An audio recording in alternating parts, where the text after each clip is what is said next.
Travel quote. Get it. Let's get it.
I am a Gye-Nyame man.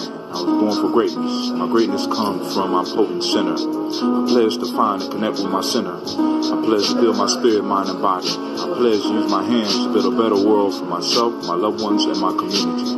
I pledge to use my mind to think deeper, further, and higher to create a better reality for myself. I pledge to live my life and go beyond all my self-imposed limitations. I pledge to promote the principles of the Gye-Nyame warrior to assist all those seeking the path of success. I pledge all these things first to myself, to teachers, to all my relations, and to my higher power. I am Gye-Nyame. Ashe, Ashe, Ashe. That is the Gye-Nyame pledge that is said by all of our true members at least once a day. Peace and welcome to our YouTube channel. Check out our videos and podcasts. Subscribe as well as join the journey. Push past your self-imposed limitations within the Gye-Nyame journey. Peace.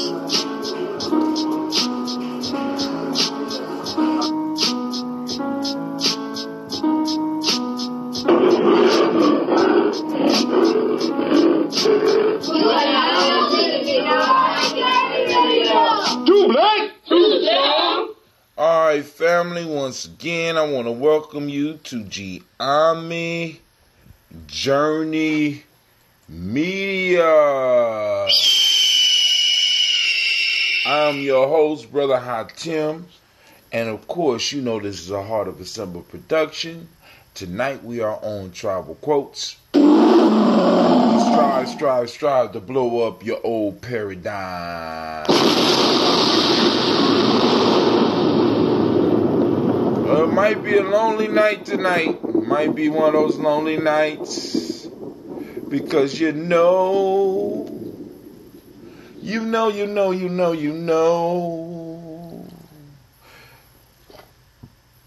The black signal is down. I said the black signal is down. So, I wasn't able to send out the message, so we're going to have to just go through this. But I'm going to put up the call-up number. The call-up number for all those that may want to call in and join the discussion is 614-556 4535.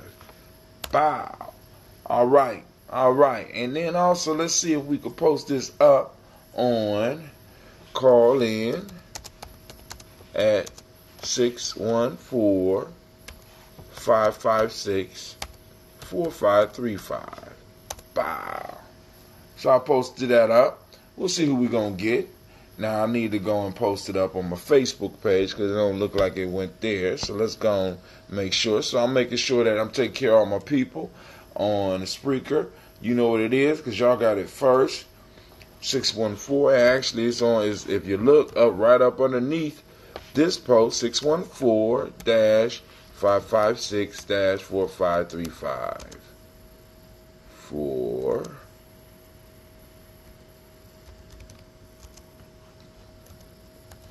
Calling line. The line is open.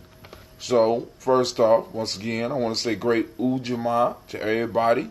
Shouts out to Michael Robinson. I see you out there. Oh, my fault. That was from earlier this morning. So we on here by ourselves. So it is what it is. So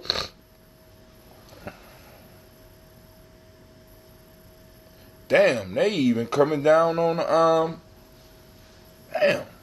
Instagram. So I might have to just go and cancel my subscription to this whole. I mean, it's like shit is changing so quick. So I had some discussion with some of the people down with a nice young lady down at Superphone, and she is making repairs to my account, and hopefully we'll be able to get the black signal up by this weekend. If not, if it continues doing what it's doing, family, you won't have to kind of catch me when you can, because I'm not going, you know what I'm saying, unless we got another messaging system out there that is similar to what's going on with the the Superphone. Other than that, you just have to log in and follow or join, or however you want to look at it, onto one of the shows so that we could go on and continue getting the word out and getting the discussion out. So the things that I have been thinking about throughout the day is, once again, the issue about the passing of the Stand Your Ground law. And we see how black men are treated that carry guns legally as well as illegally. So, you know, I have no choice but to look at, you know what I'm saying, now we are being doubly policed. Now, I'm listening to an interesting book called The Black Reconstruction by W.E.B. Du Bois, or Du Bois, as some of us say, Du Bois, or Du Bois. And in there, in the beginning chapters, he talks about how 2 million planters control all the wealth in the South.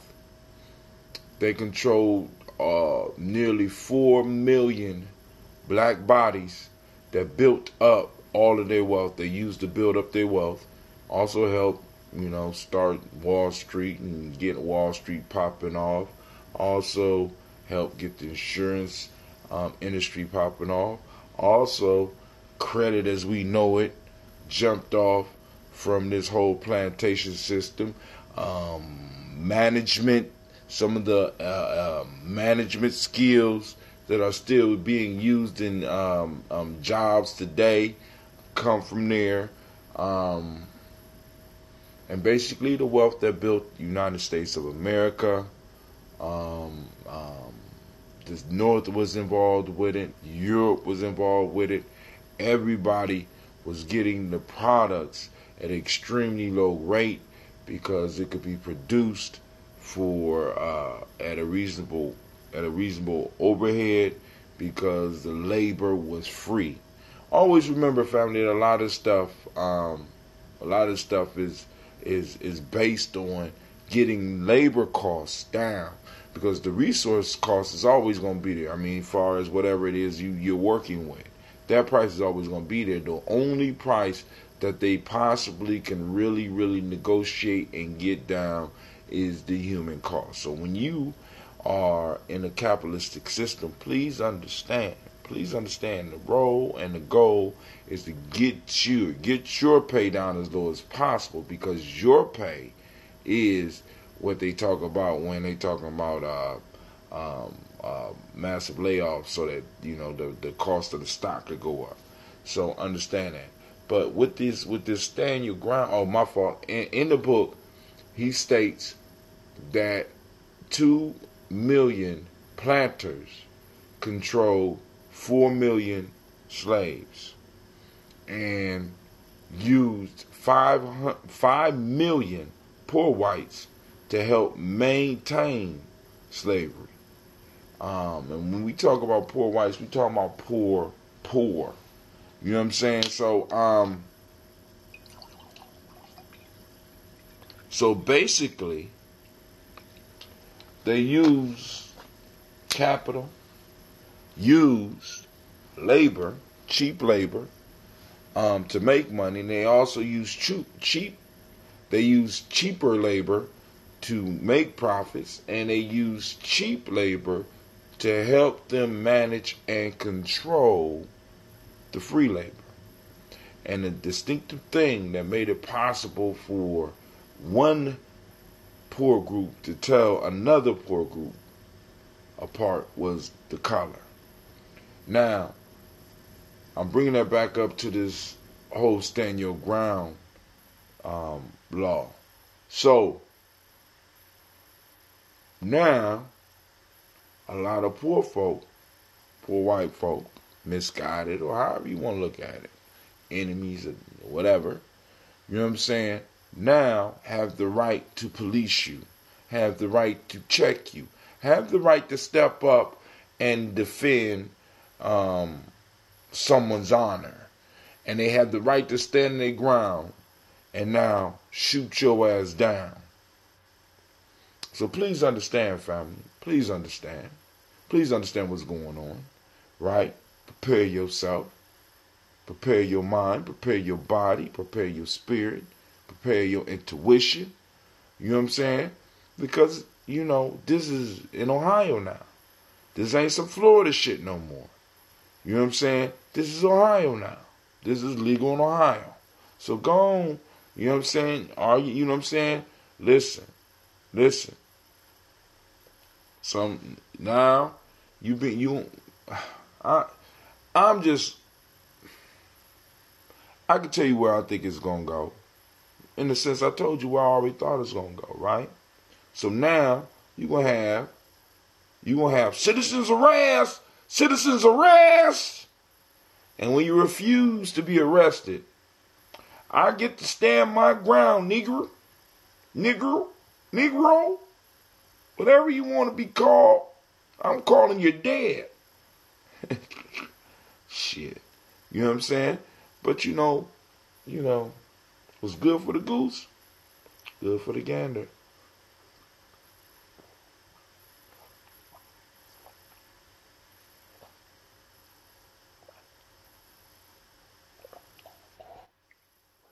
Family, don't get caught slipping. Stay hydrated. So now let's get into these folk. Let's get into these proverbs, because we did not pop off the folk tales this week, because once again, get kind of wore out sometime. You know what I'm saying? And my body's going through it, because I added to the workout for the young people, because I do some stretches with them, but I added to it some calisthenics. So I added some jumping jacks, some windmills, and some squats. And them squats is kicking my ass, because I take this shit on and I forget, one, how many classes it is. At the beginning of the school year, I'm like, oh man, this ain't gonna be shit. This is gonna be easy. You know what I'm saying? Get my little cart, go to class till I saw the first day schedule. Well, On the Moja, you got a class 10, 10:45, 10:45, 11:30, no 10 to 10:45, then from about 10:50 to about 11:30, 11:40, get you a good 30-minute lunch break. Get back, you got class at 12:15, 1:45, and 1:45 take me to about, then I got 1 and 2, from 2 to 2:45, then I got 2:50 to about 3:30. So now, in the majority of those classes, because they're only the last period, and so I'm doing that like that. So in the majority of those classes, in 3 of the classes, I'm working out. So I have built in a workout regimen subconsciously within my school day. So I'll be tired as hell. I'm just taking a long way around to tell y'all that I'm tired, and I'm hopping with kindergartners all the way up. Well, eighth grade, 6th, 7th, and 8th grade are just too cool to do anything. And they lose you in so many goddamn ways. Family, talk to your children. Please talk to your children. I asked some of the young people, I asked the children, excuse me, I don't like using the term kids. I asked them, have you ever heard of Emmett Till? No. How about Jim Crow? Isn't that a band?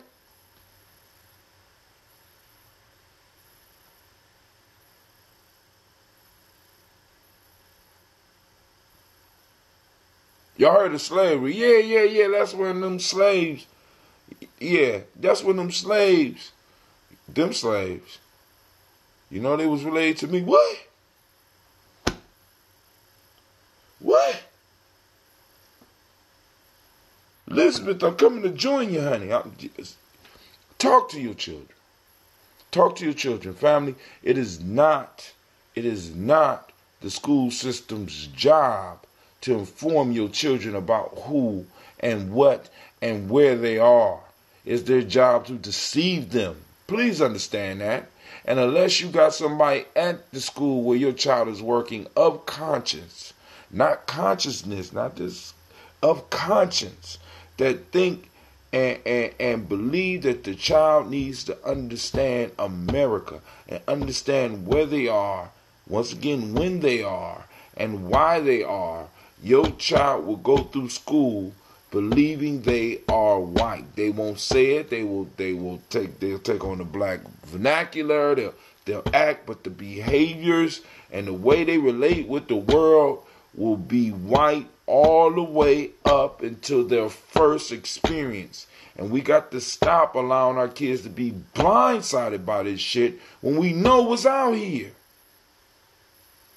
How can you allow your child to be blindsided by this shit and have no coping skills or any abilities to deal with what's going on out here? That's child abuse. You know what I'm saying? That's setting them up for the woo. You know what I'm saying? I don't know whether some of y'all trying to be funny, you know, and then stop lying to your children. You know what I'm saying? Stop lying to them about you being rich. Stop lying to them about you going to send them to whatever college they choose. Stop it. Be honest with your children. See, because, and I'm not saying that so that we need to dampen, because that's not dampening the spirit. What's crazy is you get a lot of people with this spiritual talk start telling you, and because I'm guilty of the shit. I know that dealing with reality is negativity. The fuck? I don't even believe. Maybe it's because I'm 50 now. But I can't believe that I believe this shit. No, the cup is half empty. No, it's not half empty, it's half full. It's all in how you look at it. Baby, I don't give a fuck. We're not fully utilizing the cup. That's half empty, half. The cup is not being fully utilized. There's something wrong with what we're saying here. There's something wrong with because, and then also, I had to divorce myself from the whole motivation piece, right? Because everybody's telling us that you're not working hard enough. You're not working hard enough. You're not work. If no wealth was passed to you, then somebody in your family wasn't working hard enough. Let me tell you something. I used to see my grandfather get up at before day and come back after night. I used to get up and eat breakfast with him. Like I tell y'all those stories. I used to see that shit every day. Getting out, grinding, even in retirement. You know what I'm saying? So you miss me with that shit. I'm dodging it. Yeah. Miss me with that. Not hustling shit. And those daily toasters, y'all out there, y'all know miss me with that shit. I see you. Stop playing. Stop throwing that shit. You know what I'm saying? That illusionary shit. I'm trying to get it up all. I don't want it on me. Right? Because now, and because in order for us to fix the situation, we have to be able to look it squarely in the eye. I can't go out and fight a goddamn dragon talking about it's a lizard. It's just it's a lizard. It's a fat lizard. No, it's a fucking dragon that breathes fire. I need special equipment to get out here and kill this motherfucker. I don't need positive talk. That will not keep the flame from burning my ass. I need to have the proper equipment. It's not a lizard, man. It's not it's a fire-breathing dragon. You know what I'm saying? Some of y'all living like that. Well, you see a fire-breathing dragon. I see a lizard. You know what I'm saying? You see the glass half empty. I see the glass half full. Nah, I see that shit now being fully utilized. Look, let me show you. Why we can't have this discussion? What is that glass? That's a full glass. Alright, so it's not in between shit. It's fully utilized. Right? This is how we want our lives. Fully utilized. We don't want to have to be playing with words because we're being underutilized or we're underutilizing ourselves. The fact is, we need full glasses. Right? And there's some some people that need to add to the ingredients in this glass. And maybe some of us need to add a little bit more as well. Right? But we need a full fucking glass. So, all right, family. So now, on to the Proverbs. Since my daily toasters ain't get the call, ain't get the text, the call to arms, what I'm going to do is I'm going to go in order and break these down. And then we get in the show, right? Let me go and finish my fully utilized glass. And by the way, you violate my out with this illusionary shit. Just letting y'all know. Being able to distinguish between the real and the unreal. That's in there somewhere. You know what I'm saying? That's in that secret teaching somewhere. The real from the unreal. Why? Because when you start understanding the real, you can manipulate the reality. But if you want an illusion, you know what I'm saying, don't benefit you to manipulate an illusion. You don't get shit from it. You only get shit from manipulating reality, right? Shaping it and forming it into what you want. But when you start shaping and forming illusions, you know what you make? You know what I'm saying? When When you make love to the illusion, you have an illusionary baby. Yes, indeed. Babies of illusion. A lot of y'all out there doing that too. You got a whole family of illusions running around your ass right now.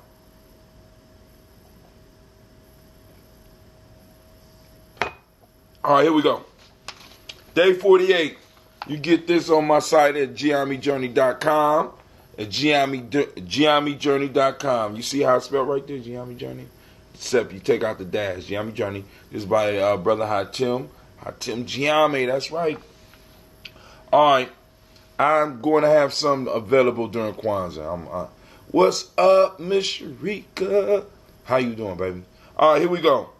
If you pick up a starving dog and make him prosperous, he will not bite you. This is the principal difference between a dog and a man.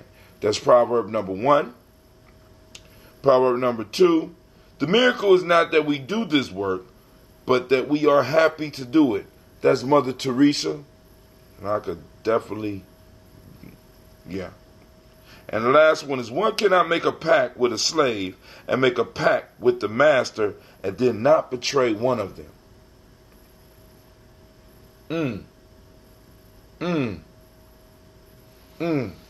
Where my lightning at? Where is lightning? Get up. I thought you was going to be able to sleep. Lightning, get up. Thank you. All right, here we go. So we're going to start from the top. If you pick up a starving dog and make him prosperous, he will not bite you. This is the principal difference between dog and a man. A dog and a man. That's Mark Twain. So oftentimes y'all do know that when you reach out and you go out and you help somebody, you know, like I said, that's why you got to build tribe. We got to build tribe so that we can hold each other accountable, because Mark Twain is bringing up a very important point about human beings. We always want more. You know what I'm saying? A dog can be happy in the position it's in. At least that's what we observe. A dog can be happy in a position, but a human always wants more. Always wants to go above and beyond where it is right now.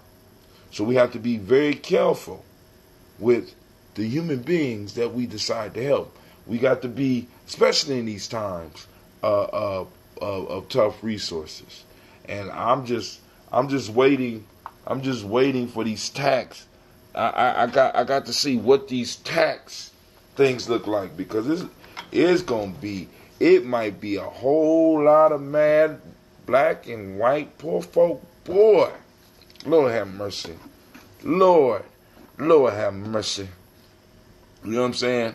Because I know some of y'all planning trips. I know some of y'all gonna finally get your kids their school uniforms, even though the whole almost the whole school year's gone. I know how it goes. I know how it goes down. But let me tell you, there's a change coming. And Linus was right. The great pumpkin, Israel, and he has made changes to the tax system that I hope don't hit too hard. I ain't never really been getting no big taxes. I just had to finally try to get my last little bit in, but man, all right. So let's get to it. So now, family, when we are picking our friends, you know what I'm saying? Like I said, we could take a dog and bring a dog into our life, and we could raise the dog up, and as long as we're feeding the dog and take care of that dog will protect our stuff like it's his stuff. That dog will protect our kids like it belongs to the family. It will become part of the family, and it will be satisfied with this position. But human beings come with ambition. And if there is no bonds there, no loyalty, no honor, no sacrifice there, then you may be exposing yourself to the big bite that Mark Twain is talking about. Especially because we got to understand, family. I looked up because I'm trying to develop. Now this is gonna sound crazy. I'm trying to develop an economic system for the school. I know that sounds crazy. It's a little bit out there, right? So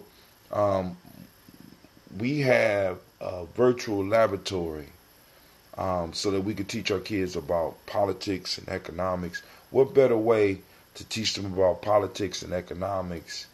What better way to do that than to create an economic system within the school, which is one is already there, but I don't think it's being used to the fullest, right? So that they could really get and understand fiat currency. They can understand the role of politics and money, the role and how currencies affect people when they are given arbitrary values. You know what I'm saying? The real bright ones is going to get that, and they're going to learn, right? And especially in the capitalistic system, which kind of blew my mind. But one of the things that's in there is ignorance. You know what I'm saying? In the rules of a capitalistic system, information is money. So you make money off of those that don't have the information that you have, and so ignorance plays a big part in there, as well as competition. So when you have competition, somebody has to lose. And when you're raising a people, an oppressed people, when you have an oppressed people and they're raised in a system that is based on competition, the oppressed people may be a little bit more competitive than everybody else, especially with their own. Because it's like, I want to feel a victory too. I want to win too, goddamn it. I want to know what victory is. I want to know what it feels like. Even if that means that you my cousin and shit like that, and I want to take the shit that you got. You know what I'm saying? So let's be clear, family. You know what I'm saying? In this system, you have to have winners, you have to have losers. And the best thing you can do in order to stay on top, right, is to have a certain group that's always winning. Because when it fluctuates and people start seeing that it's fluctuating, right, they can see that there's something, the wizard behind the curtain is not doing shit right. If they, you know what I'm saying, those groups will come together and they will smash your ass. So you got to strive to keep one group on top. And in a capitalistic system, you always got to have losers, right? There's always a sacrifice at the bottom to hold the rest up. You know what I'm saying? And what's crazy about the way capitalism works, since everybody is rushing towards the bottom, that means to pay the less to buy to get the most, right? Pay less to get the most. They're cutting out certain segments of our population, like that thing that was called the middle class. They're cutting that shit out, right? Trying to get straight, racing to the bottom of paying people, and at the same time taking up their profits. So capitalism, or the system that we're living in, requires for there to be losers, right? So it creates a competitive spirit. And for some of those that when you pull them in, you're pulling in people who automatically deep down inside have this trigger that can be launched soon as you start trying to help them, to where it seems, even though they're not doing it, but subconsciously they're trying to take what's yours. They're trying to win. Because they talk, when we talk about fairness and justice and shit, but those that really got money know how to manipulate that whole system, the whole truth, justice, and righteousness. You can purchase that shit. I can make some shit righteous in 20 years given enough money, some real depraved shit, and we see that happening all the time. You know what I'm saying? You got enough money, you can make some shit right and wrong. And I know some people out there disagree with me, shaking your head, but I'm trying to tell you, You better look at like I said, once again, deal with the reality. Understand the reality that you in. Understand the reality that you in. And one of the scariest things is, family, since we have spent a lot of time telling our generations that one of the most important things that they can acquire is money, we may have trained the very mercenaries that's going to be coming for us. Let me say that again. We may have trained the mercenaries that's going to come for us. Money over bitches. Money, money, money, money, money. Money. The most important thing. And although that might not be the message that some of us wanted to put out there, that's the message that was received. Do what you got to do to get your money. I don't care what a person do, long as they getting their money. I turn my head the other way. You got some money, give me some money. Right? And it's like the values. We no longer practice those immaterial values, those values that's bigger than us, that we always got to strive for. The thing that we value is the money. So bringing that back into context with what my man right here says, if you pick up a starving dog and make him prosperous, he will never bite you. This is the principal difference between a dog and a man. The dog's not trying to compete with you. The dog want to see you happy. A human being, especially if he ain't got no morals, want to see you fall. Because your success make them feel a certain way. Y'all know the saying. I remember when I first heard that shit. I think I feel a certain type of way. But yeah, your success actually rubs people the wrong way. Yes, y'all. And it don't stop. Right? People are constantly hating. And and we have to be aware of that. So, family, pick your tribe. Build your tribe. Get a crew of people around you that are worthy to be with you. Because you deserve the best. When I toast you in the morning and I say the most powerful, beautiful, most radiant, inspiring being, I do mean it. And that means that the company you keep has to either reflect your light or match your light. Match your glow. Let's even go deeper. Match your glow. You know what I'm saying? Stop hanging with light stealing motherfuckers. You know what I'm saying? They just want to be around you to suck up on your wealth and your warmth. My fault. Want to suck up on your warmth. Stop it. You know what I'm saying? God put the sun out there for everybody. Go on out there and get some of that warmth. Stay away from my warmth. Right? You ain't tribe, stay away from my warmth. Family, tribe. You know what I'm saying? And I'm trying to bring as many of my family into it too, because it's, you know what I'm saying? We have to understand, family, we're moving in a time where we're going to need each other. We're going to need each other. And this ain't just on no apocalyptic negative shit. We never really left a time when we did need each other. We just caught the illusion because we started making this money and we started, you know what I'm saying? We started trying to live like others. Right? But now, you know what I'm saying? We get to a point where people are starting to realize, shit, it might be better for us to have 3 generations in the house. That's 3 incomes. That's 4, 5, 6 incomes coming into it. Let's get us a big house and let's live together. You know what I'm saying? Let's learn how to be a family again. Let's learn, you know what I'm saying? Because listen, I've been trying to build that shit since college. Because I came up in my grandmother's house. We had, 3 generations in that motherfucker? Sometimes 4? Come on, man. You know what I'm saying? It's like, you know, when I didn't know hunger. You know what I'm saying? Heat was all, we was living good. And the house was big enough for everybody to have their own space.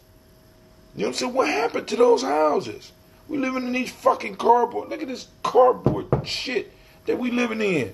You know what I'm saying? These motherfuckers have told us this is real. This shit is not real. You know what I'm saying? And my grandmother had a livable basement. YT acting up tonight. Oh, yeah, probably. You know, they're going to cut me off soon. All right. But you go to the Spreaker to listen in. Spreaker.com/Hatim.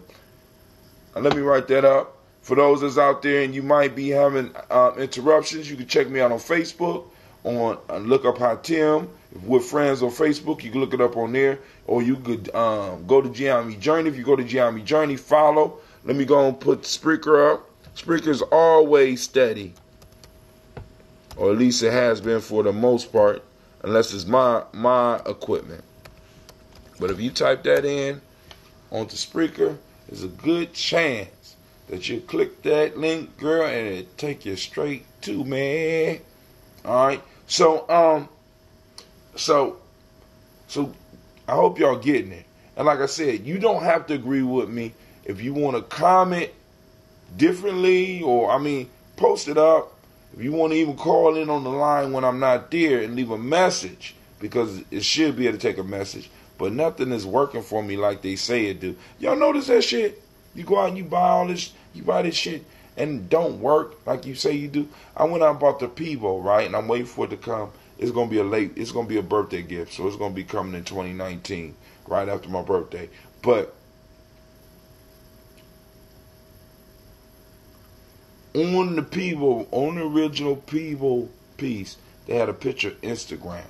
And that was the reason I was getting it, because you could stream on multiple platforms, right? But then, all of a sudden, you start listening to the lingo, you don't see Instagram on there. They say, we use Restreamio. I already use Restreamio. The reason I'm getting it is because I could set the camera up, get me a thing, and the camera will follow me. So that means that when we're doing live shows, you know what I'm saying, I can have the camera follow me while I'm doing the show, while I'm doing a live show. I can have it so y'all could be up close and personal. And on top of that, I can have it link in onto my face, and then y'all will be getting a higher quality picture. So my thing is to bring value to you, to bring something of value to you, so that, you know what I'm saying, so that you feel you ain't wasting your time when you watching us, right? I was just going through to check and see if not, then I'm gonna move on to the second one. The miracle is not that we do this work, but that we are happy to do it. That's Mother Teresa, right? The miracle is not that we do this work, but that we are happy to do it. Family. You have to find something that makes you happy, right? You know what I'm saying? That pushes you to work. Sometimes I don't even want to go to work, but then I like today, like I said, I've been sore and I woke up tired. You know what I'm saying? I set up. I said, damn, I got to do the toast. You know what I'm saying? I love getting up doing the toast, and after the toast, I feel a lot better. But I ain't want to go. But I said, yeah, it's Ujima. It's gonna be a good day. Boom, boom, boom. And I got there. As soon as I get there, a young person walked by me and said, "How you doing, Mr. Brown?" Stop and shake my hand. I said, "How you doing, sir? You made me feel better. Thank you." You know what I'm saying? And then, you know, I have young babies. You know what I'm saying? I had to sit in for royalty today. And I was in the computer lab, and I was sitting there with the kindergartners. They called my name a whole lot, though. Then I could get on, you know. Mr. Brown, Mr. Brown, Mr. Brown, Mr. Brown. I walked out that motherfucker like, my name is Mr. Green. Stop calling me. I'm purple. Mr. Purple. Call me Mr. Well, anyway, they was on the computer and they start playing a game and they start I'm going to make you some ice cream. So all these kids is competing to see who can make the best looking ice cream for me. Oh, you want pizza? Yeah, I want a pizza. Yeah, you going to make a pizza? So they got a game where they go, you know, they use the mouse and the stuff to design the pizza. What you want? I said, I don't eat everything but meat. So they competing on who can make the best pizza. So it's kind of, it's kind of a, it ain't even kind of, it's one of the most beautiful things. Shouts out to Shaka. is one of the most beautiful things that you can ever experience, right? Having a career, having a mission, having an adventure. I'm not having work that you're happy doing, right? Because the miracle is not that you're doing it because you got to work. If you don't work, you don't eat. Period. And that's not capitalistic. That's a fact. You know what I'm saying? If I'm out there, if I'm living in the bush somewhere, I got to go kill me some muskrats or something so that me and my family can eat. I got to have a garden. I got to have multiple hustles going on in order to eat. If I don't work, if I don't put in the work, right, on the earth, you know what I'm saying? And the issue is you have to work, right? The miracle is not that you work. The miracle is that you're happy doing it. And when you find a place like that, you are in a place of miracles, even if it's just but for a time. You know what I'm saying? Find that place. Find that place. Be happy. You know what I'm saying? And feel the power of the happiness. Feel the work calling you. Not because you got a deadline, boom, boom, boom. Not because there's no issues. Not because there's no stress. But because you love to do the work. I've been saying for years, I don't want to work with children. I don't want to work with children no more. Because it ain't the children that's messed up, it's the adults. But I still love doing it. I would love to work with and build groups of adults, right? But that's not really available because everybody is so caught up in this. Once again, in that pursuit, in that competition, right? Seeking those things that are rare, right? Trying to get that greenback, right? And hopefully, like in the next 3 years, you know, we'll have a whole crew of kids coming up out of millennium knowing about economics, not just from a theoretical standpoint from a book, but being able to talk about it because they ran an economy at the school. That's what I'm working on now. You know what I'm saying? Mine is always, it's like a flower in bloom. I'm always doing some shit, and I love doing it. You know what I'm saying? I'm always working, but the miracle is that I love the work. The miracle is not in that we do the work. The miracle is not that we do this work, but that we are happy to do it. Are you happy doing what you do? Are you happy with the work that you have to do to make your daily bread? And if not, what is it that you need to be doing to get it? Stop selling your souls. Stop being mercenaries. Start working for love rather than just for paper. You know what I'm saying? Y'all work, literally. A lot of y'all working yourselves to death for more paper, more problems, putting yourselves in unhealthy situations so that you can make other people rich. Or you can get the trinkets. The trinkets that we're told that we're supposed to be out here aspiring to get. The trinkets. All this shit is going to be gone. You know what I'm saying? All this shit is valueless. Family? So let's don't fool ourselves. Let's don't fool ourselves. Right? And Brother Tim is not saying not to get it, but understand what you're getting. Once again, don't get caught in the illusions. Right? People honestly think that a new car improved their life. People honestly think that a big house with no furniture improved their damn lives.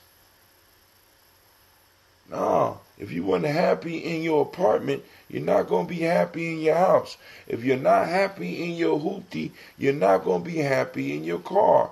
And if you're not happy in your job that pay $25,000 to $35,000, right? If you're not happy in that, there's a good chance that if you get a promotion or you go somewhere else and do the same work, you're not going to be happy there either.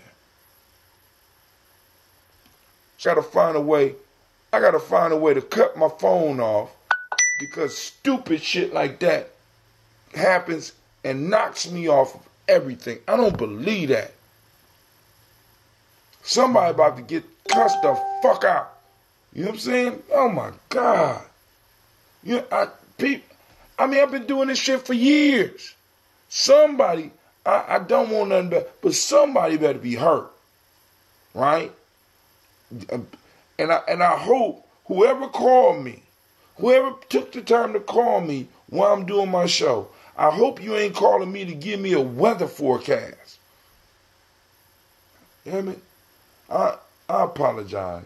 So now this is part 2. So once again, those that might just be popping in and you never saw this shit before, I want to welcome you to Gye-Nyame Journey Media. This is the congregation of the mighty. Thank you, Anime. This is a Heart of a Simple production, and we are now doing tribal quotes. But we strive to blow up your old paradigms. Let me go and finish because I don't want to hold you out too much longer. Last one today is from the Benin, Nigeria, and Togo. One cannot make a pact with a slave and make a pact with the master and then not betray one of them.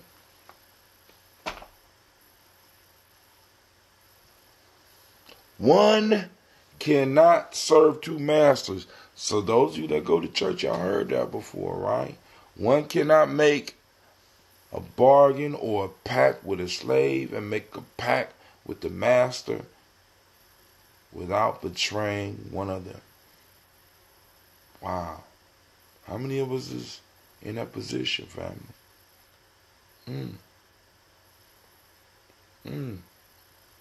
We got a pact with the slave and a pact with the master. Which one will you betray?